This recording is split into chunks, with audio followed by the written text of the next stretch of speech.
바이든 미국 대통령이 민주주의와 단합을 강조하며 트럼프 지우기에 나섰습니다. 트럼프는 셀프 환송을 통해 돌아오겠다는 말을 남겼는데 마이웨이도 울려 퍼졌습니다. 국민의힘이 일주일 사이 부산, 울산, 경남에서 10%포인트 이상 하락했습니다. 부산시장 후보가 네거티브전도 한 요인이 됐다는 분석인데 서울시장 자리를 두고 단일화 피로감이 쌓이고 있다는 지적도 나옵니다.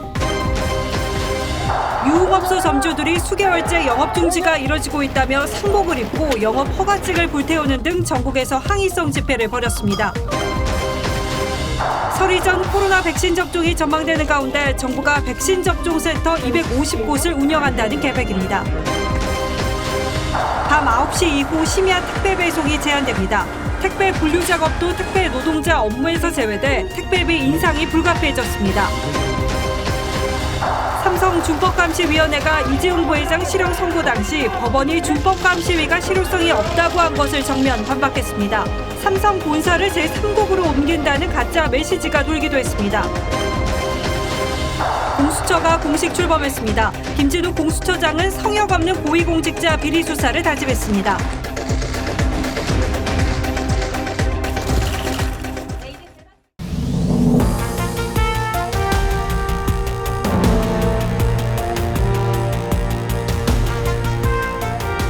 안녕하십니까. 뉴스9의 신동욱입니다. 조 바이든이 미국 46대 대통령에 취임하면서 4년간의 임기를 시작했습니다. 취임식은 코로나와 의회 폭동의 후유증으로 매우 삼엄한 분위기에서 간소하게 치러졌습니다. 통합 없이는 평화도 없다. 모두의 대통령이 되겠다.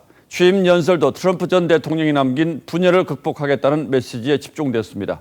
그리고 취임하자마자 트럼프 흔적 지우기에 나섰습니다. 워싱턴으로 가보겠습니다. 자, 최우정 특파원. 네, 워싱턴입니다. 바이든의 첫 메시지는 역시 통합이었군요. 그렇습니다. 그동안 미국의 분열된 현실 적나라하게 드러났었죠. 특히 대선 전으로 심각했었는데 바이든은 통합이 없이는 평화도 없다면서 모두의 대통령이 되겠다고 강조했습니다.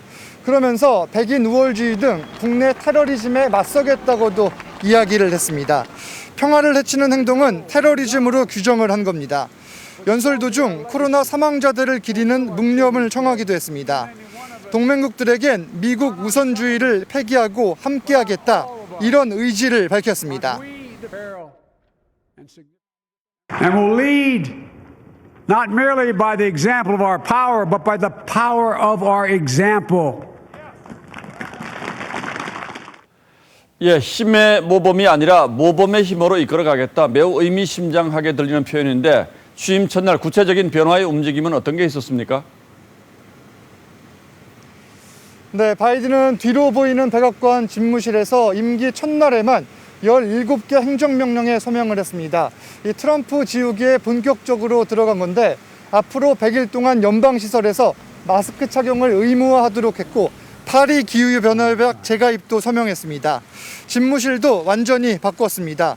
왼쪽 벽에 걸렸던 인종주의자 앤드루 잭슨 전 대통령의 초상화를 내리고 $100 지폐의 주인공 벤저민 프랭클린으로 대체했습니다. 책상 뒤엔 노동운동과 차베스의 흉상을 두었습니다. CNN은 전임자의 유산을 공격적으로 해체하고 있다고 보도했습니다. 취임식은 끝났지만 이곳 백악관 앞과 의사당 등 워싱턴 DC 내 주요 시설들은 경계가 여전합니다. 비상사태가 해제될 때까지 이 상황은 유지될 것으로 보입니다. 워싱턴에서 전해드렸습니다. 예, 오늘 취임식에 과거처럼 대규모 축하 인파는 없었지만 그래서 더 엄숙하게 느껴졌습니다. 사람 대신 19만 개의 성조기가 의회 앞 광장을 메웠고 마스크를 착용한 참석자들은 철저한 거리 두기 속에 취임식을 지켜봤습니다. 그리고 참석자들 가운데는 보라색 옷을 입은 경우가 많았는데 이건 또 어떤 의미였을까요? 송지욱 기자가 취재했습니다. 성당 미사를 마친 바이든 부부는 취임식장으로 향했습니다. 첫 여성이자 첫 흑인 부통령인 해리스가 먼저 등장했고 마스크를 쓴 바이든이 박수를 받으며 모습을 드러냅니다. Joseph Robinette Biden Jr. and Dr. Jill Biden. 인파와 함성은 19만여 기의 성조기와 50개 주 깃발들이 대신했습니다. 바이든은 취임 선서 때만큼은 마스크를 벗었습니다. 집안에 갑오로 내려온 128년 된 성경 위에 왼손을 올리고 Preserve, protect, and defend the Constitution of the United States. the Constitution of the United States. So help you God. So help me God. Congratulations, Mr. President. 가족들과 영광을 나눴습니다. 참석자들은 1.8m씩 떨어져 앉았습니다. 군 통수권자로서 받게 된 사열도 최소 규모였습니다. 백악관으로 가는 길에 재무부 청사 앞부턴 리무진에서 내려 아내의 손을 잡고 걸었습니다. 만나는 이들과 주먹 인사를 나눴습니다. 대부분 취재진과 자원봉사자들이었습니다. 클린턴과 부시, 오바마 부부는 보라색 옷을 입었거나 비슷한 톤의 액세서리를 했습니다. 해리스는 흑인 디자이너가 만든 보라색 의상을 입었습니다. 공화당의 빨간색과 민주당의 파란색을 섞으면 보라색이 나옵니다. 미국 언론들은 이들의 보라색 패션은 바이든의 통합 메시지에 공감한다는 의미라고 분석했습니다. TV조선 송지욱입니다. 취임식에 초청을 받은 문화예술인들도 한 목소리로 치유와 화합을 기원했습니다. 국가를 제창한 레이디 가가는 금빛 브로치로 무대를 압도했고 22살의 흑인 여성은 직접 쓴 시로 바이든의 취임을 축하했습니다. 계속해서 유혜림 기자가 보도하겠습니다. 팝스타 레이디 가가 환하게 웃으며 단상으로 오릅니다. 왼쪽 가슴엔 평화를 상징하는 비둘기 브로치를 달았습니다. 분열과 갈등이 끝나길 기원하며 국가를 열창했습니다.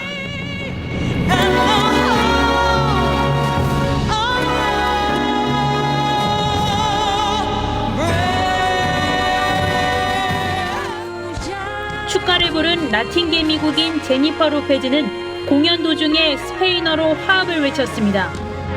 Una nación bajo Dios indivisible con libertad y justicia para todos. 민주당 대통령의 취임식에 공화당원인 가수도 참석했습니다. 컨트리 가수 브룩스는 찬송가 어메이징 그레이스를 불렀습니다. This is not a political statement. This is a statement of unity. 22살 흑인 여성 어멘다 고먼은 직접 쓴 축시를 낭독했습니다. 역대 최연소 축시 낭독자인 고먼은 바이든처럼 어릴 적 말더듬증을 이겨냈습니다. If we merge mercy with might and might with right, then love becomes our legacy. 저녁엔 배우 톰 행크스가 진행하는 축하 공연이 생중계됐습니다. 저스틴 팀버레이크, 존 레전드 등 유명 가수들이 자리를 빛낸 가운데 밤하늘을 수놓은 화려한 불꽃놀이로 마무리됐습니다. TV조선 유혜림입니다. 트럼프는 후임 대통령 취임식에 가지 않고 스스로 준비한 셀프 환송식을 열었습니다. 참모들이 준비한 연설을 거절하고 나는 어떤 형태로든 다시 돌아오겠다며 정계 복귀를 예고했습니다. 자택에 있는 플로리다로 떠나는 순간에는 트럼프 스스로 준비한 노래 마이웨이가 울려 퍼졌는데 리얼리티 쇼의 마지막을 장식하는 절묘한 선곡이었다는 비아냥이 쏟아졌습니다. 트럼프의 마지막 길은 이유진 기자가 설명하겠습니다. 트럼프가 이른 아침 백악관을 나섭니다. 공군기지에 도착하자 21발의 예포가 터집니다. 참모들이 평화적으로 정권을 이양한다는 내용의 고별 연설문을 준비했지만 트럼프는 이를 거절하고 지지자들에게 정계 복귀를 시사했습니다. So just a goodbye. We love you. We will be back in some form. 지난 대선 당시 트럼프 유세송이었던 팝송 YMCA가 흥겹게 흘러나왔습니다. 대통령 전용기 에어포스원을 타고 자택 플로리다로 향하는 시간.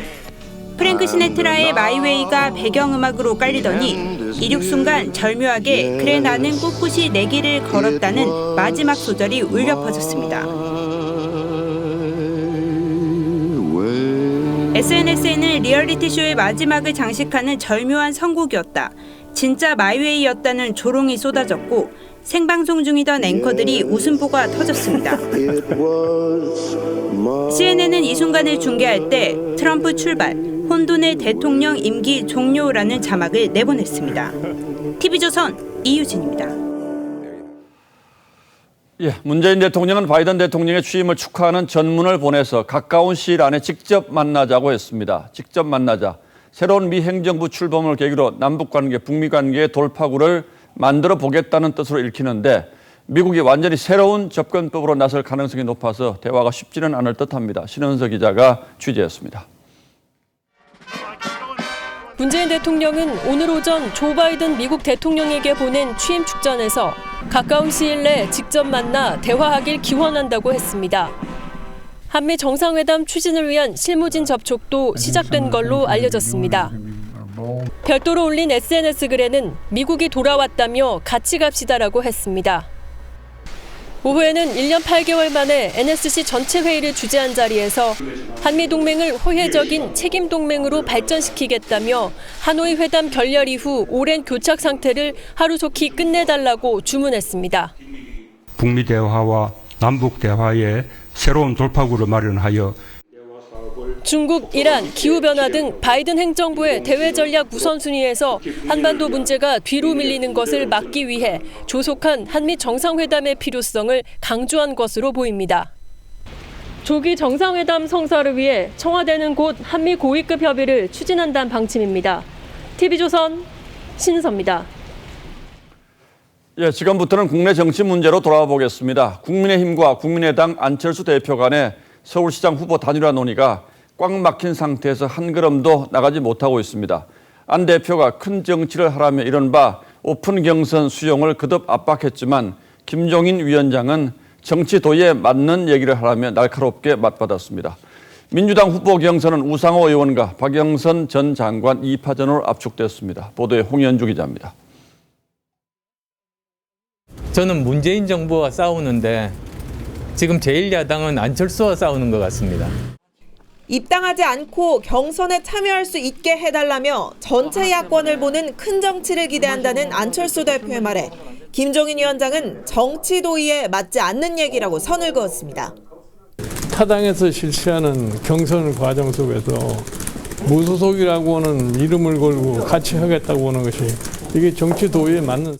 그제 안 대표가 미국식 오픈 프라이머리 방식의 경선을 요구한 뒤 일방적인 요구는 합리적이지 않습니다. 우리 당의 후보가 확정이 된 다음에 그다음에 단일화라는 것이 이루어질 수 있는 것이지. 사흘째 같은 공방을 벌이고 있습니다. 김 위원장 언급대로 양측 간 단일화가 3월 초에 이뤄질 가능성이 높아지면서 단일화 논의 피로감도 커지고 있습니다. 후보 등록 마지막 날 조은희 서초구청장이 출마를 선언하면서 국민의힘 서울시장 후보는 14명으로 늘었습니다. 작은 선거에도 패한 실패자이며 1대 24 성공 신화를 만든 주인공이냐.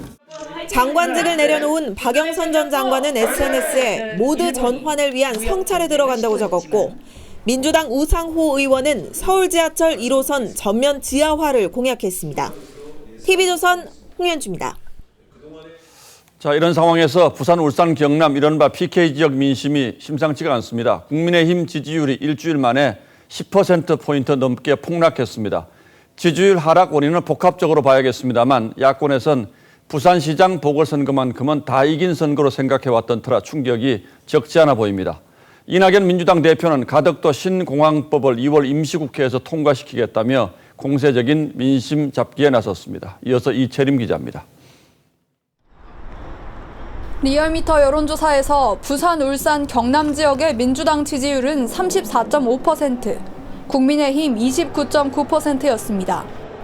일주일 전 같은 조사에선 민주당 24.7%, 국민의힘 40.7%였습니다. 일주일 만에 국민의힘 지지율이 10.8%포인트나 빠진 겁니다. 얼마 전까지 지지율에서 크게 앞서자 국민의힘 부산시장 후보 간 흑색 선전이 난무하는 등 선거판이 혼탁해지자 중도층 일부가 돌아섰다는 분석이 나옵니다. 국민의힘 부산 후보들의 마타도 등으로 인해 부산 지역 정당 지지율 변화가 발생하였습니다. 김종인 위원장은 일희일비하지 않겠다며 여유를 보이면서도 설 전에 부산에 갈 것이라고 했습니다. 하루 이틀 사이에 몇 프로 변했다고 해서 거기에 뭐 일희일비 할 필요가 없다고 보는. 하지만 국민의힘 내부에선 당 지도부가 서울시장 선거만큼의 비중을 두지 않고 있는 데다 당 지지율까지 떨어지며 부산시장 선거에 빨간불이 켜졌다는 지적도 나옵니다. 민주당 이낙연 대표는 부산시장 후보들과 함께 가덕도 신공항 부지를 찾아 2월 임시국회에서의 특별법 통과를 약속했습니다. 저희들이 노력하기에 따라서 더 많은 국민들의 신뢰를 얻을 수 있겠구나 하는 희망을 주었다는 점에서 TV조선 이채리입니다. 예, 보신 것처럼 4월 보궐선거를 70여일 앞두고 선거판이 크게 흔들리고 있습니다. 서울, 부산 보궐선거에서 모두 승리할 것으로 자신하던 야당 내에서도 이렇게 가다가는 쉽지 않다는 진단이 나올 정도로 민심이 심상치가 않습니다. 그래서 오늘은 정치부 서주민 기자에게 분석을 부탁했습니다. 자, 서 기자, 네. 오늘 발표된 여론조사 결과 이거 의미가 꽤 있다고 봐야 되겠죠? 그렇습니다. 이 문재인 대통령에 대한 이 지지율이 한 주 만에 5.7%포인트 오르면서 8주 만에 40% 선을 회복했습니다. 예. 이 정당 지지율 역시 민주당이 8주 만에 국민의힘을 앞섰습니다. 자, 그동안의 추세와는 완전히 상반된 흐름인데 이거 이유는 어떻게 봐야 됩니까? 뭐 여러 요인이 있겠지만 아무래도 문재인 대통령의 신년 기자회견 효과라는 게 전문가들의 중론입니다. 이른바 추윤 갈등, 또 부동산 문제, 또 백신 늑장 대처 등 이 각종 악재에 이 대통령이 비교적 명확하게 생각을 밝히면서 정면 돌파를 한 게 먹혀들었다는 겁니다. 예, 그런데 부산 지역의 국민의힘 지지율이 폭락했다고 봐야 되겠는데 이거는 이유가 뭘까요? 예, 뭐 부산의 경우는 좀 더 복합적으로 봐야 할 것 같습니다. 이 사실 민주당이 지난해 11월 말과 이 12월 초에 자체적으로 이 서울과 부산 지역 민심을 알아보기 위한 조사를 실시했었습니다. 예. 이 며칠에 걸쳐서 이 민심의 변화를 이 추적 조사하는 집단 심층 면접, 이른바 FGI 방식으로 진행됐는데요. 이 서울보다는 오히려 부산의 당 지지도가 상승 추세를 보이면서 해볼만하다라는 결과가 나왔다고 합니다. 예. 가덕 신공항 추진에 따른 기대 효과라는 게 민주당 내부의 분석이었습니다. 2월 임시국회에서 이 가덕도 신공항 특별법이 통과될 경우 여론이 더 우호적으로 바뀔 거라는 게 민주당의 전망입니다. 예. 자, 민주당이 서울보다 부산에서도 고전할 것이다. 이런 게 이제 일반적인 전망 아니겠습니까? 이것과는 좀 상반된 결과군요. 그렇습니다. 특히 부산의 경우 국민의힘 지지도가 그동안 상당히 높게 나오면서 당내 경선이 곧 본선이다라는 심리가 좀 강한 측면이 있었습니다. 그러다 보니까 후보 간 흑색 선전이 난무했고 부산 시민들의 피로감이 좀 높아진 것도 민심 이탈의 요인으로 꼽힙니다. 자, 사실상 서울 지역의 이제 대진표도 거의 완성돼 가는 분위기인데 물론 야권은 단일화 문제가 남아 있습니다만 이 서울 지역 판세는 어떻게 나오고 있습니까? 예, 뭐 앞서 말씀드렸다시피 민주당으로서는 서울 지역 최대 악재죠. 이 부동산 이슈가 여전하기 때문에 결코 쉬운 선거라고 볼 수는 없습니다. 박영선, 우상호, 이파전 구도로 확정이 됐지만 예. 야권에 비해서 상대적으로 후보군이 적은 것도 흥행을 좀 어렵게 하는 요인입니다. 반대로 야권의 경우는 당초 호재로 작용했던 이 후보 단일화 논의가 이 감정 싸움으로 좀 치닫는 모습을 보이면서 국민들에게 피로감을 주는 악재로 변해가고 있습니다. 예. 안철수 대표나 이 국민의힘 후보들 모두 버티면 이긴다라는 생각을 좀 버리지 않으면 자칫 단일화 수렁에 빠지면서 중도층 민심이 이탈할 거라는 전망도 나옵니다. 예, 오만하면 지고 간절하면 이긴다는 말이 생각이 나는군요. 예, 서주민 기자 고맙습니다. 잘 들었습니다.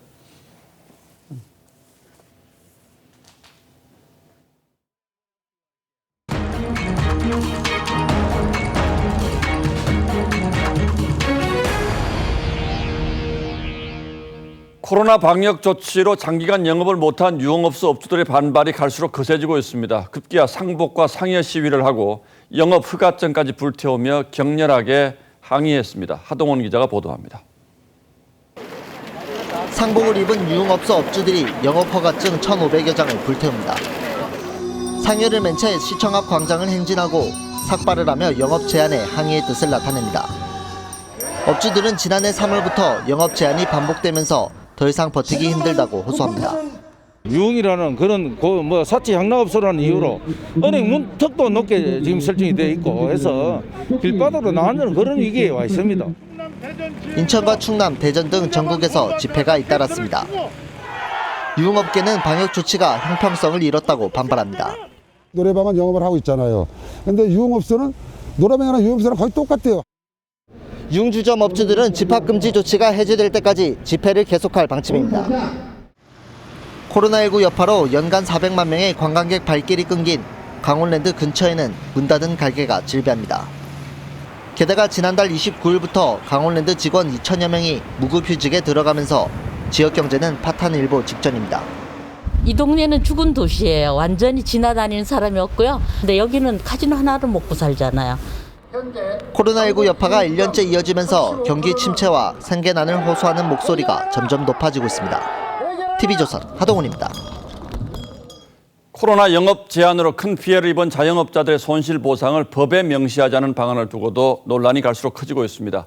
지나친 재정 부담을 우려한 기재부가 이런 걸 법으로 정한 나라는 없다고 하자 정세균 총리가 이 나라가 기재부의 나라냐며 버럭했다고 합니다. 그래서 결국 기재부가 물러서긴 했는데 문제는 어마어마한 재원이 과연 어디서 나오느냐 하는 겁니다. 여당 의원이 발의한 법안에 따르면 한 달 최대 24조 원이 필요할 것으로 추산되었습니다. 최원희 기자입니다. 여당이 법제화를 추진해온 자영업자 손실보상제도에 대해 어제 기획재정부가 공개적으로 반대했습니다. 해외 같은 경우에도 저희가 1차적으로 살펴본 바에 따르면 법제화한 나라는 찾기가 쉽지 않고. 정세균 총리는 김 차관 발언을 보고받고 이 나라가 기재부의 나라냐며 격노한 것으로 알려졌습니다. 방송 인터뷰에선 개혁 과정에는 항상 저항 세력이 있다고도 했습니다. 이재명 지사, 이낙연 대표에게 지지율이 밀리는 정 총리가 대권 후보의 존재감을 드러내려 했다는 분석이 나옵니다. 정 총리는 오늘 재난안전대책회의에서 재차 법제화를 지시했습니다. 기재부는 결국 지시대로 충실히 준비하겠다고 백기를 들었습니다. 문제는 재원입니다. 민병덕 의원 안에 따르면 매출 손실액을 최대 70%까지 보상할 경우 월 평균 24조 7천억 원이 드는 것으로 추산됐습니다. 손해 기준을 어떻게 상정을 할 것인가에 관련해서 상당한 논란이 있을 것으로 예상됩니다. 코로나 사태가 언제 끝날지 모르는 상황에서 손실보상이 법제화되면 국가 재정에 큰 부담이 될 거란 우려가 나옵니다. TV조선 최원입니다. 이런 가운데 정부가 다음 달 초부터 시작될 코로나 백신 접종 준비에 들어갔습니다. 일단 5만 명분의 화이자 백신이 들어올 것으로 보이는데 전국 각 자치단체에 최소 한 곳씩 250곳의 접종센터가 들어설 것으로 보입니다. 황병준 기자가 취재했습니다. 경기도의 한 냉동고 생산업체. 냉동고의 온도가 영하 85도를 가리킵니다.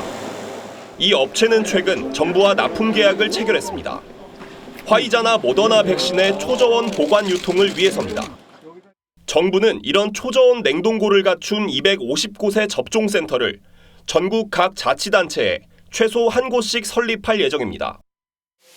환기와 거리 두기가 쉬운 체육관이나 공원 등 약 150곳의 후보지를 현재까지 확보한 것으로 알려졌습니다. 올해에는 백신과 그리고 치료제 또 방역과 이 3박자를 잘 전략을 구사를 해서 국민들의 특히 협조 아래 빠른 시간 내에 극복이 되고 일상이 회복될 수 있도록 정부가 콜드체인 준비에 박차를 가하는 가운데 이르면 다음 달 초 코백스를 통해 화이자 백신 5만 명분이 처음 도입될 것으로 전해졌습니다. 당초 다음 달 말로 예정했던 접종 시기가 빨라질 것으로 보이는데 정부는 렘데시비르처럼 특례 수입을 통해 의료진들부터 접종하는 방안을 검토하고 있습니다. 화이자는 이달 안에 우리 정부에 허가 신청을 할 예정입니다. TV조선 황병준입니다. 정부는 이렇게 백신 접종을 서두르고 있지만 또 하나 새로운 복병이 등장했습니다. 국내에서도 2명이 나온 남아공 변이 바이러스에는 기존 백신이 통하지 않는다는 연구 결과가 나왔습니다. 이게 어떤 의미를 가지는지 또 대책은 없는지 박상준 기자가 전하겠습니다. 남아공에서는 이달 초 1일 확진자가 3만 명에 달할 만큼 코로나19 확산세가 폭발적이었습니다. 전파력이 기존 바이러스보다 최대 70% 강한 변이 바이러스가 유행의 중심이었습니다. 남아공 국립전염병연구소는 이 변이 바이러스가 중화항체에 강한 저항력을 갖고 있어 재감염 가능성이 높다는 연구 결과를 내놨습니다. This surge came much faster than we anticipated and it became worse than we actually initially expected. 우리 방역 당국도 이 같은 가능성을 확인했습니다. 일부 환자 그 혈청에서 방어 능력이 무력화된 것이 관찰된 바가 있습니다. 이와 관련돼서 변이주에 대해서 재감염 우려가 의견으로 나오고 있는데요. 다음 달 접종을 앞둔 백신이 무력화될 수도 있다는 얘기입니다. 이에 방역당국은 개발 중인 치료제와 국내 도입할 백신이 변이 바이러스에 어느 정도 효과가 있는지 당장 이번 주부터 연구에 착수하기로 했습니다. 남아공과 같은 결과가 나올 경우 11월까지 백신 접종을 통해 집단 면역을 형성하겠다는 계획에 차질이 빚어질 수도 있습니다. 최근까지 국내에서 확인된 남아공 변이 바이러스 감염자는 2명입니다.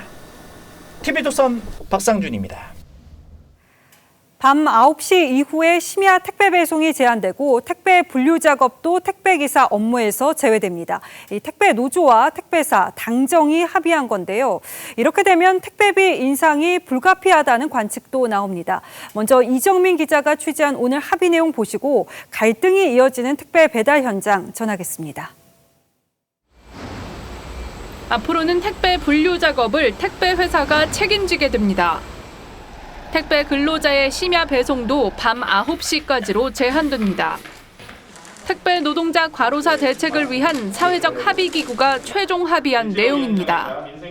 택배 노동자 과로사를 어떻게 없앨 것인가에 대한 합의가 이루어졌습니다.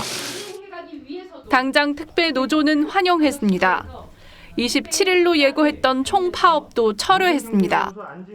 공짜 노동으로 이뤄왔던 분류 작업으로부터 택배 노동자들이 완전히 해방되고 벗어난 날.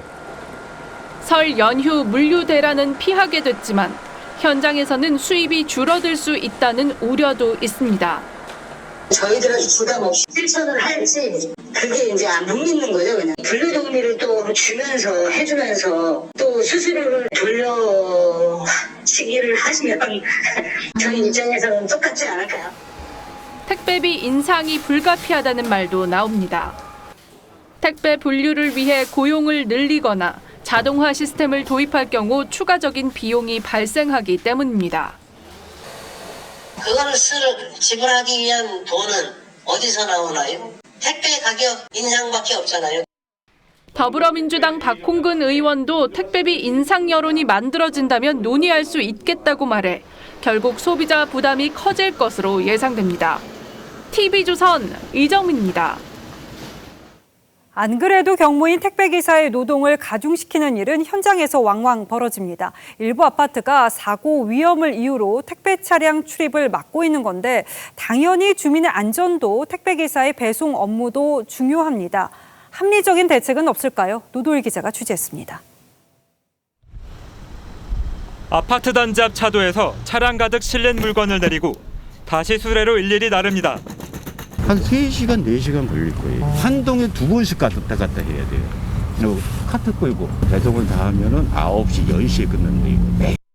지난해 말 아파트 주민이 택배 차량에 치여 다친 뒤 단지 내 택배차 출입이 전면 금지되면서 택배 기사들은 울며 겨자 먹기로 수레 배송을 시작한 겁니다. 아이들이 굉장히 위험에 노출돼 있어서 저희가 주민 안전 때문에 아파트 입주민 측은 택배 차량을 높이가 낮은 저상 차량으로 바꾸면 된다는 입장이지만 택배 기사들은 추가 비용에 난색을 표했습니다. 아니면 아예 차를 바꾸게 되면 다 저희 그냥 생돈, 저희 주머니에서 돈이 다 나가는 거거든요. 택배뿐만 아니라 서울 일부 아파트에서는 배달 오토바이를 막아 논란이 되기도 했습니다. 서로가 편의점 받았으면 좋겠는데 너무 이제 아파트 입장만 이렇게 하다 보니까 저희는 따를 수밖에 없죠. 택배와 배달은 이미 사회적 인프라가 된 상황. 입주민 안전을 지키면서도 배달 기사들의 부담을 줄일 수 있는 합의점이 필요한 시점입니다. TV조선 노도일입니다. 이 서울 강남에서 한 유흥업소가 집합금지 명령을 어기고 몰래 심야 영업을 하다가 적발됐습니다. 점주는 단속을 피하기 위해서 같은 건물 안마시술소에서 유흥주점으로 이어지는 지하 통로로 손님을 받는 꼼수도 부렸습니다. 윤서아 기자입니다. 문 여세요. 문 강제 개방합니다. 단속 경찰관들이 강제로 문을 열고 들어서자 어둠 속에 앉아있던 남성과 여종업원들이 고개를 숙입니다.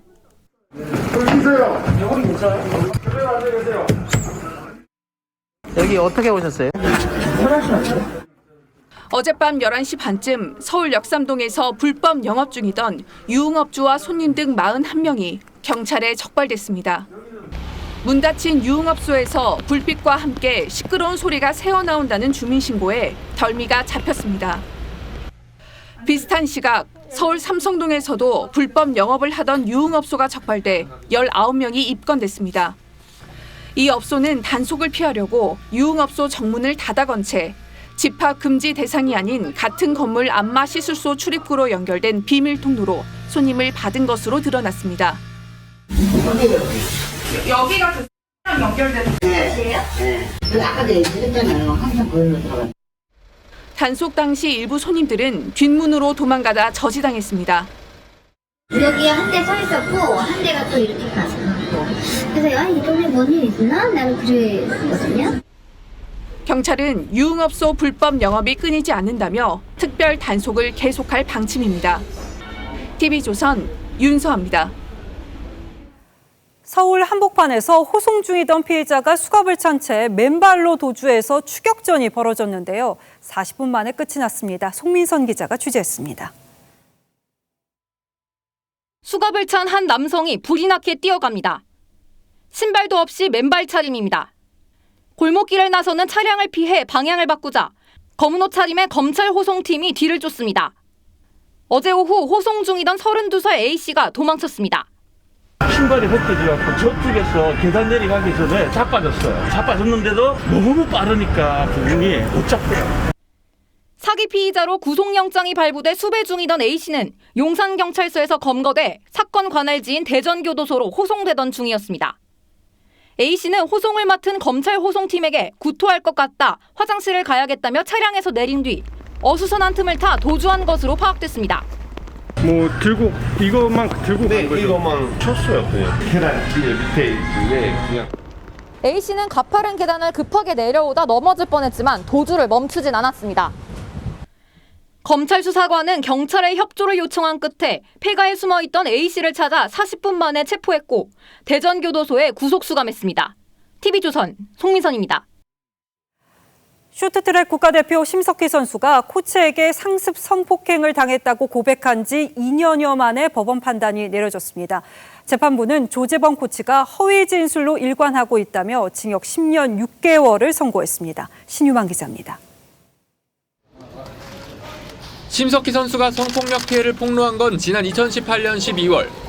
심 선수는 조재범 전 코치에게 고등학교 2학년이던 2014년부터 국가대표 선수촌과 훈련장 등지에서 30차례에 걸쳐 성폭력을 당했다며 경찰에 고소했습니다. 스포츠판에 더 이상 저 같은 피해자가 나오지 않았으면 좋겠고 어떤 이유에서든 폭행은 근절돼야 된다고 생각합니다. 수원지법은 오늘 미성년 선수를 성폭행한 혐의로 기소된 조재범 전 코치에게 징역 10년 6개월을 선고했습니다. 심 선수가 피해를 폭로한 지 2년 만입니다. 재판부는 심석희 선수가 청소년기에 지속적인 성폭행으로 심각한 피해를 입었다며 조 씨는 범행 부인과 허위 진술로 일관하고 용서를 받기 위한 조치도 하지 않았다고 양형 이유를 밝혔습니다. 앞서 검찰은 지난해 10월 결심 공판에서 조 전 코치에게 징역 20년을 구형했습니다. 재판이 끝난 뒤 심석희 선수 측은 구형량에 비해 1심 선고 형량이 낮다며 항소할 뜻을 밝혔습니다. 10년 6개월 나온 것은 이 사건의 사회적인 파장이나 또 본인이 받았던 피해 이런 거에 비해서는 매우 낮은 게 아닌가 생각을 하고 조 전 코치는 심석희 선수를 상습 폭행한 혐의로 재판에 넘겨져 2019년 1월 항소심에서 징역 1년 6개월의 형을 확정받은 바 있습니다. TV조선 신유만입니다. 정부가 세입자 보호를 위해서 전세갱신 때 보증금을 5% 이상 올릴 수 없게 했죠. 그런데 벌써 현장에서는 불법이 속출하고 있다고 해서 이게 어느 정도인지 한번 저희 기자가 돌아봤습니다. 이면 계약서를 쓰고 나머지 돈은 차용증을 통해서 받아내는 방식이 포착됐는데요. 이 밖에 또 어떤 꼼수가 이어지고 있는지 임유진 기자가 취재했습니다. 경기도의 한 아파트 단지. 시세보다 싼 전세 매물이 있어 부동산에 물었더니 임대 등록된 물건이란 답이 돌아옵니다. 그 물건이 임대사업자 물건이거든요. 그러면서 집주인이 이면 계약을 원하고 있다고 귀띔합니다. 4억 6,500인데 3억 6천에 대해서는 전세계약서, 1억에 대해서는 차용증 이렇게 원하세요. 임대료를 5% 넘게 올릴 수 없는데 집주인이 마치 세입자에게 돈을 빌리는 것처럼 꾸미는 겁니다. 국토부는 이 같은 위반 실태를 조사해 곧 발표할 예정이지만 처벌 수위는 과태료 500만 원에 불과합니다. 지난해 7월부터 시행된 임대차 입법에 틈새를 악용한 꼼수도 속출하고 있습니다. 온라인 커뮤니티에서는 집주인이 직접 산다고 해놓곤 새 세입자를 구하고 있다는 하소연이 적지 않습니다. 집주인 실거주 시 세입자가 전세갱신 청구권을 행사할 수 없고 새 세입자에겐 전월세 상한제가 적용되지 않는다는 점을 이용해 법망을 피해가는 겁니다. 보증금 대신 관리비를 올리거나 뒷돈을 요구한다는 얘기도 나옵니다. 오른 만큼의 금액에 대해서 월세로 몇십만 원씩 뒷돈으로 요구하는 그런 집주인들은 있습니다. 이러다 보니 집주인과 세입자 간 갈등은 증가하고 있지만 정부는 뾰족한 대책을 내놓지 못하고 있습니다. TV조선 임유진입니다. 코로나 장기화에 의료진 한 명이 소중한 마당에 돕겠다고 해도 받아들여지지 않는 의료진이 있습니다. 한의사 공중보건의들인데요. 이 양방과 한방 간 갈등이 코로나 전시 상황에서도 벌어지고 있는 건 아닌지 차순우 기자가 현장 추적했습니다. 코로나19 대응 인력 부족을 호소하는 의료계. 힘들어요. 허리도 아프고 인력 치면서 지내야 하고요. 그런데 공공의료 인력인 한의사 공중보건의 대부분이 코로나 대응에 동원되지 못하고 있습니다. 군복무를 대신해 보건소 등 의료기관에 근무하는 공중보건의 가운데 양의사는 이미 작년 3월부터 코로나 현장에 투입됐습니다. 하지만 한의공보의들은 여전히 보건소에 머뭅니다. 힘들어 죽겠다고 하는데 오히려 일이 하나도 없어요. 전체 한의공보의 1,050명 중 146명만 경기도와 충청 일부 현장에 투입됐고 그나마 역할도 역학조사와 검체 채취 등에 제한됩니다. 경기도는 소속 한의공보의 91명을 모두 투입하고도 일손이 부족해 타 지역 유휴 한의공보의 파견을 요청했지만 정부가 허락하지 않았습니다. 중앙에 건의한 거는 그거 맞아요. 올렸는데 그거에 대해서 이제 승인이 나오질 않아서. 한의사 공보의 의료활동 범위를 놓고 논란이 되기 때문인데 대한의사협회는 코로나 검체 채취조차 한의사 면허 범위를 넘어선다고 주장합니다. 면허 행위 이내에서 기여를 하는 것이 좋겠다라는 것이고. 반면 한의사 측은 공공의료 인력임에도 투입이 제한되는 상황이 안타깝다는 입장입니다. 병역의 의무를 지키기 위해서 배치가 되어 있는 공중보건이고요. 코로나 방역 활동은 저희가 해야 될 의무이고 정부는 한의공보의 투입 확대 여부를 아직 검토 중이고 전문적인 영역 속에서 의견이 다른 부분들이 있어가지고 종합적으로 검토를 해나가야 한다. 시민들은 국가적 위기 상황에서 현명한 해법을 촉구합니다. 빨리 코로나 경직하려면 좀 힘을 합쳐야 되지 않을까요? 현장 추적 차순우입니다. 예, 다음 뉴스입니다. 법원이 이재용 삼성전자 부회장에게 징역 2년 6개월을 선고하면서 삼성준법감시위원회의 실효성에 의문을 제기한 바 있습니다. 준법감시위 측은 이에 대해 공식 입장을 밝히지 않고 있다가 오늘 강한 반박문을 냈습니다. 이것보다 더 실효성 있는 조치가 대체 뭐가 있겠느냐고 정면으로 반발했습니다. 박상현 기자가 그 배경을 취재했습니다. 4세 승계도 포기했는데 이보다 더 실효성 있는 조치가 무엇인가? 삼성 준법감시위가 준법위가 실효성을 충족하지 못했다며 이재용 삼성전자 부회장에게 실형을 선고한 파기환송심 재판부를 향해 대놓고 반박했습니다. 새해 첫 정기회의를 마친 준법감시위는 위원회는 판결의 선고 결과에 대해 어떤 논평도 낼 위치에 있지 않다면서도 판결 이유 중 위원회의 실효성에 관한 판단에 대해서 의견이 분명히 다르다고 입장문을 낸 겁니다. 그동안 회의 결과만 정리해 알려왔던 준법위가 입장문 형태의 메시지를 낸 건 이번이 처음으로 판결의 근거에 일일이 해명하지 않겠다면서도 결과로 실효성을 증명해내겠다고 했습니다. 준법위원회는 김지영 전 대법관과 봉욱 전 대검차장 등 법조인들이 속해 있습니다. 아무래도 이재용 부회장이 구속 때문이겠죠. 활동을 잘못했다고 이야기하는 거 아닙니까, 재판부가? 그 의지를 표현하는 것이고. 이재용 부회장도 변호인을 통해 준법위 활동을 계속 지원하겠다. 계속 본연의 역할을 다해달라며 준법위에 힘을 실어줬습니다. 판결을 놓고 논란이 커지면서 급기야 온라인상에선 삼성 본사가 해외로 이전한다는 등의 내용이 담긴 가짜 옥중 서신까지 나돌기도 했습니다. TV조선 박상현입니다.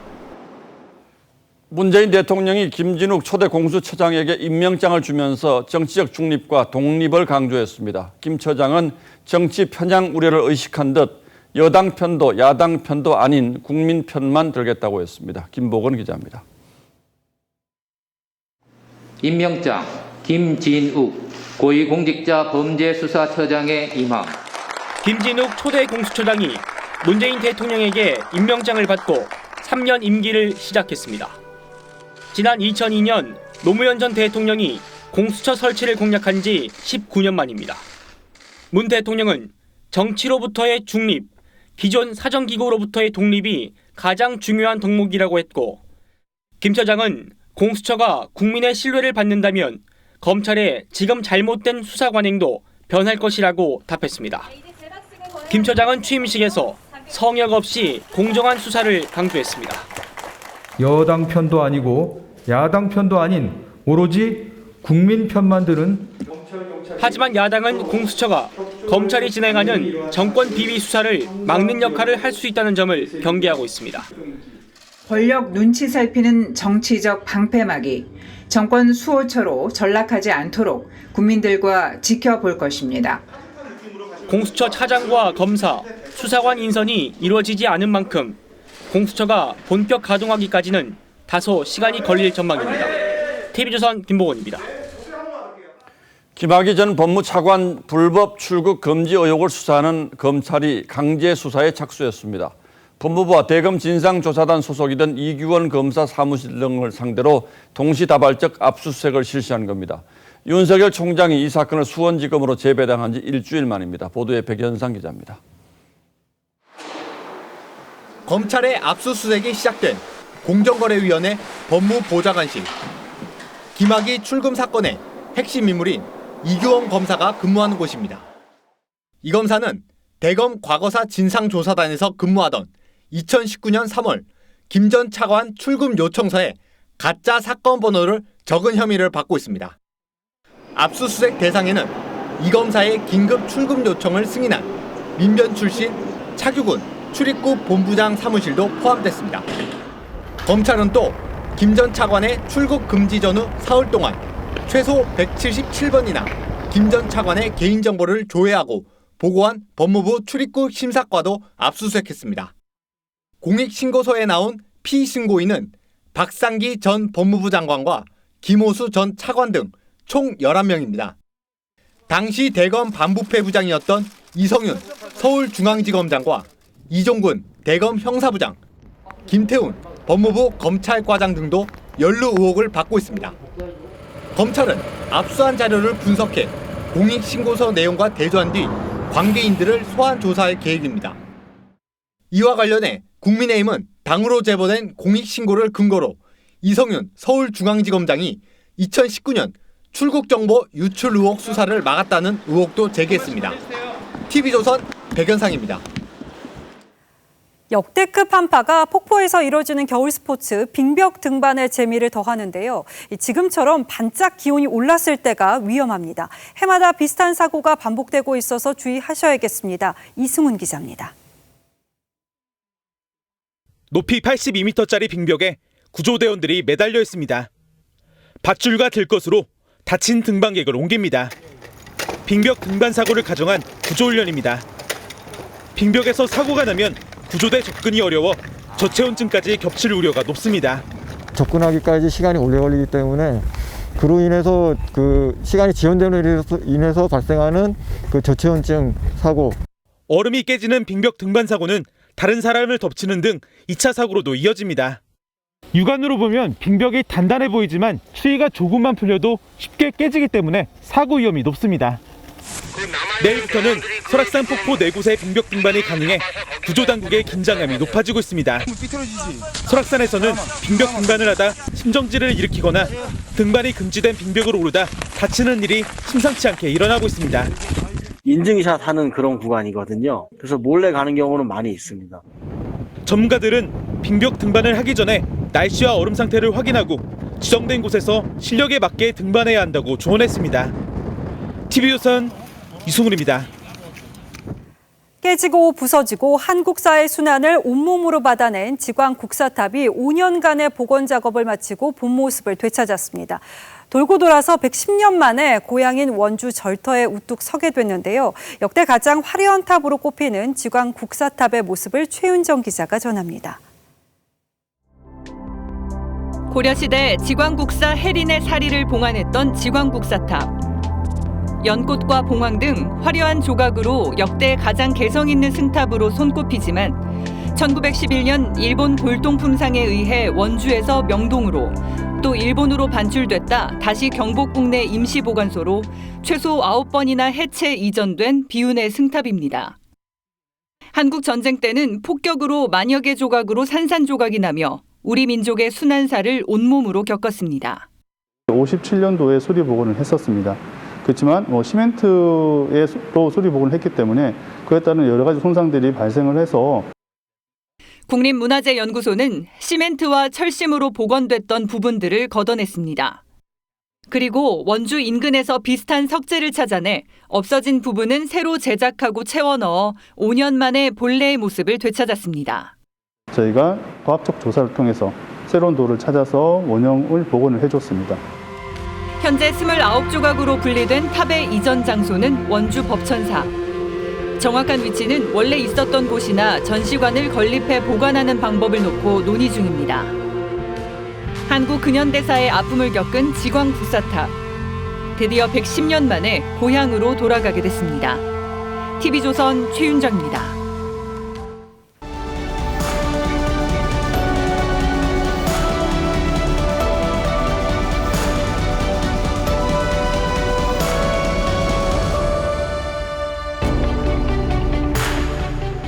춥고 강한 비바람이 몰아치던 날 9대 미국 대통령 윌리엄 해리슨은 8,500단어에 이르는 취임사를 1시간 40분 동안 읽었습니다. 그러면서 독감이 걸렸고 폐렴으로 번져 한 달 만에 세상을 떴죠. 4년 뒤 제임스 포크의 취임사는 단 3분 만에 끝났습니다. 그는 공약들을 군더더기 없이 제시했고 모두 실천했습니다. 그래서 트루먼은 포크를 가장 좋아하는 선배 대통령으로 꼽았습니다. 대통령 취임 연설은 말한 사람보다 더 오래 남곤 합니다. 루즈벨트는 우리가 진정으로 두려워할 것은 두려움 그 자체라며 대공황을 이겨내자고 했습니다. 국가가 당신을 위해 무엇을 할 수 있느냐고 묻지 말라는 케네디의 취임사는 전 세계에 신선한 충격을 던졌습니다. 명취임사들이 울림이 큰 것은 혼돈스러운 시대에 맥을 짚고 새 희망과 목표를 제시했기 때문일 겁니다.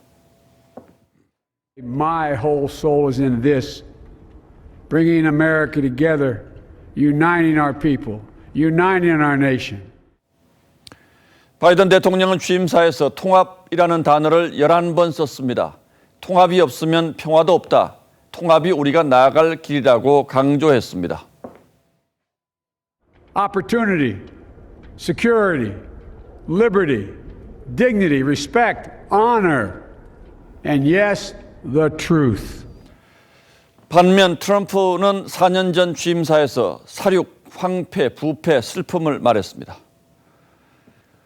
트럼프 시대가 깊이 남긴 분열의 상처는 워싱턴에 내려진 비상사태와 2만 군대가 동원된 봉쇄령이 단적으로 상징합니다. 하지만 바이든의 성당 미사에 여야가 함께하고 국립묘지 참배에 전직 대통령들이 동행한 것은 부러운 풍경일 수밖에 없습니다. 오늘부터 저는 국민 모두의 대통령이 되겠습니다.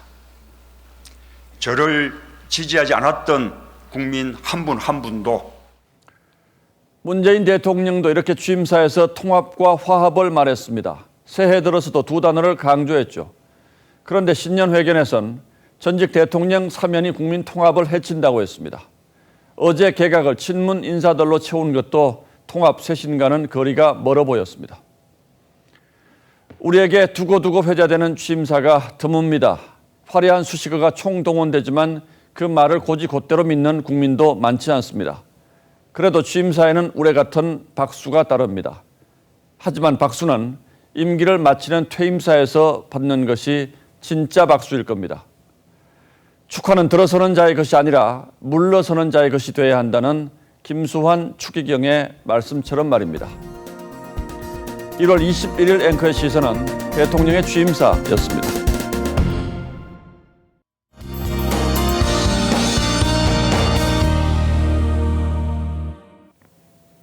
곳곳에 내리는 비는 내일 아침 중으로 대부분 그치겠습니다. 밤사이 빗줄기가 많이 굵어지거나 하진 않을 텐데요. 다만 기온이 낮은 강원 영서와 경기 북부 지역으로는 눈이 섞여서 내리는 곳이 있겠습니다. 또 비가 습도를 높이면서 내일 아침 안개가 매우 짙겠습니다. 게다가 오전까지는 도로가 젖어 있는 곳이 많아서 출근길 운전하시는 분들은 차간거리 넉넉하게 두셔야겠습니다. 날은 거의 봄처럼 포근하겠는데요. 내일 서울의 한낮 기온 9도, 전주와 대구 12도, 부산은 13도까지 오르겠습니다. 그리고 또 비 소식이 있습니다. 내일 오후 동해안부터 다시 시작이 되겠고요. 주말에는 수도권을 제외한 대부분 지역으로 확대되겠습니다. 비가 그친 이후에도 큰 추위는 없겠습니다. 날씨였습니다. 1월 21일 목요일 뉴스9는 여기서 모두 마치겠습니다. 시청해주신 여러분 고맙습니다.